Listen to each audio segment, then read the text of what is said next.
உங்களுக்கு முன்பாக ஒருவரும் எதிர்த்து நிற்பதில்லை.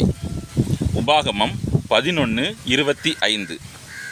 ஒருவேளை உங்களுக்கு முன்பாக எதிர்த்து நிற்காங்களா? அப்போ நீங்கள் கர்த்தருக்கு முன்பாக முழங்கால் படியிடுங்க.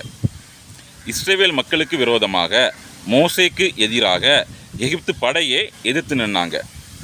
மோசே கர்த்தரை நம்பி நடந்தது நிமித்தமாக எந்த சேதாரமும் இஸ்ரவேல் மக்களாகட்டும் மோசேயாகட்டும் அண்டாதபடிக்கு கர்த்தர் பாதுகாத்து கொண்டாருங்க.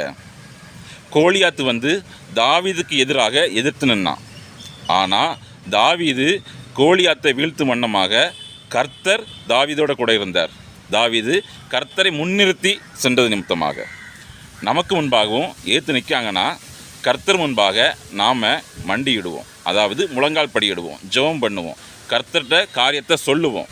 கர்த்தர் நமக்காக அவங்க கூட எதிர்த்து நிற்பார். நமக்கான காரியத்தை கர்த்தர் செய்வாருங்க. அதுதான் நம்ம நம்பிக்கை.